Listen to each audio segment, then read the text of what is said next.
নারী হেনস্থার প্রতিবাদ এবং চাঁদাবাজ ও দুর্নীতিবাজদের বিরুদ্ধে কথা বলায় ষড়যন্ত্রের শিকার হতে হচ্ছে বলে অভিযোগ করেছেন জামায়াতের আমির ডক্টর শফিকুর রহমান। আগামী 12 ফেব্রুয়ারি দাঁড়িপাল্লায় ভোট দিয়ে নারী, পুরুষ, তরুণ সবাই এসব ষড়যন্ত্রের জবাব দেবে বলেও মন্তব্য তার।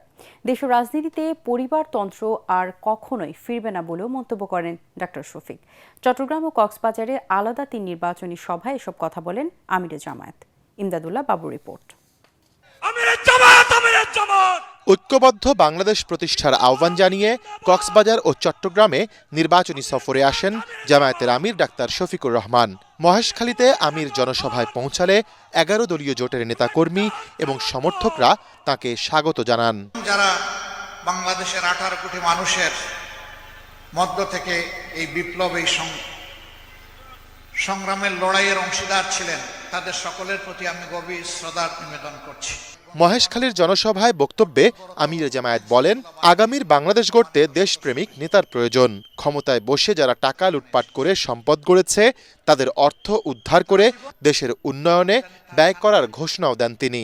বাংলাদেশের যে পরিমাণ টাকা লুণ্ঠন করে বিদেশে পাচার করা হয়েছে, আমরা আপনাদেরকে কথা দিচ্ছি ইনশাআল্লাহ ওদের পেটের ভিতরে হাত ঢুকায় বের করে আনবো ইনশাআল্লাহ, এবং সেই টাকা রাষ্ট্রীয় কোষাগারে জমা হবে।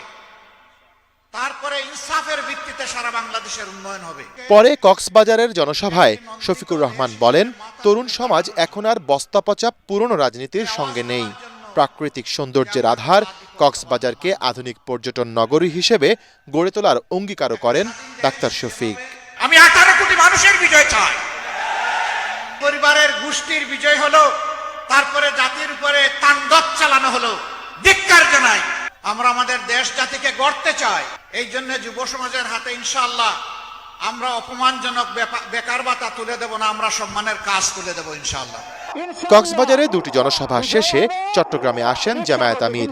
মহানগরীর বন্দর স্কুল অ্যান্ড কলেজ মাঠে জনসভায় নতুন বাংলাদেশ গড়তে তরুণদের ঐক্যবদ্ধ হওয়ার আহ্বান জানান তিনি। আমাদের মাদেরকে নিয়ে কেউ কিছু কিছু উল্টাপাল্টা করছে, আমরা জানি, সুশ্রুড়ি দিচ্ছে। আমি এর প্রতিবাদ করি। গত পরশুদিন থেকে আমার পিছনে লেগে গেছে। যারা লেগেছে ইনশাআল্লাহ এটা তাদের গলার ফাঁস হয়ে তাদের গলায় ঝুলবে ইনশাআল্লাহ। তুমি রেগে গেলে তো হেরে গেলে।